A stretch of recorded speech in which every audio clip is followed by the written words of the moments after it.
Welcome back to my channel Rinku রান্নাঘর and ব্লগে তোমাদের সকলকে স্বাগতম। আশা করি তোমরা সকলে ভালো আছো, সুস্থ আছো। আমি আজকে একটি রেসিপি নিয়ে এসেছি। আজকে বানাবো মুসুর ডালের বড়া। মুসুর ডালের বড়া বানাতে কী নিয়েছি, কিভাবে বানাবো, সমস্ত কিছুটাই তোমাদের দেখাবো। তবে ভিডিওটা শুরু করার আগে বলবো, প্লিজ যারা আমার ভিডিওটা যেখান থেকে দেখছো, প্লিজ আমার চ্যানেলটাকে লাইক করো, শেয়ার করো, সাবস্ক্রাইব করো, পাশে থাকা বেল বাটনটা অলে সেভ করে দিয়ে নিত্য নতুন ভিডিও দেখতে। আর চলো দেখতে থাকো, সাথে থাকো। কিভাবে বানাবো সমস্ত কিছুটাই তোমাদের দেখাবো। চলো দেখো, আমি এখানে মুসুর ডালটাকে ভিজিয়ে রেখেছি। এবার এটাকে মিক্সিতে পেস্ট করে নেবো। চলো তোমাদের দেখাই। দেখো এখানে আমি মুসুর ডালটাকে ভিজিয়ে রেখেছি, আর এবারে মুসুর ডালটাকে আমি মিক্সিতে পেস্ট করে নেবো। এতে আমি রসুন আর আদা, কাঁচা লঙ্কা বেটে নেব। দেখো আমি এখানে মিক্সিতে ডালটা পেস্ট করে নিয়েছি। আর এখানে আমি দিয়েছি একটা ডিম দিয়েছি, পেঁয়াজ, হলুদ আর লঙ্কা গুঁড়ো সামান্য দিয়েছি, না দিলেও তোমরা না দিতে পারো। আর একটু সামান্য জিরে গুঁড়ো, আদা বাটা দিয়েছি, রসুন বাটা আর কাঁচা লঙ্কা বাটা দিয়েছি।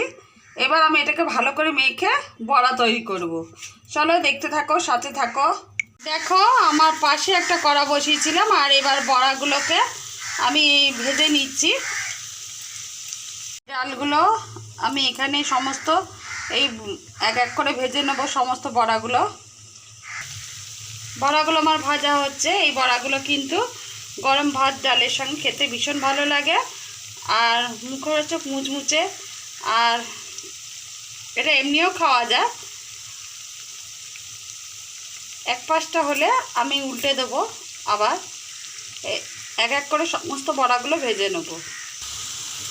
দেখো আমার বড়াগুলোকে আমি এবার এক পাশ উল্টে দিয়েছি, আর বড়াগুলো মোটামুটি কিছুটা ভাজা হয়ে গেছে, আর একটু হবে। গ্যাসের আঁচটাই কিন্তু আমি মিডিয়ামে রেখেছি।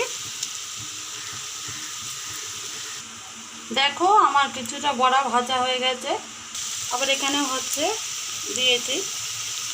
কেমন লাগলো কমেন্টের মাধ্যমে অবশ্যই জানিও, আর যদি ভালো লাগে প্লিজ একটা লাইক করে দিও। আর যদি কোথাও ভুল ত্রুটি হয় ঠিক করে নিও তোমরা।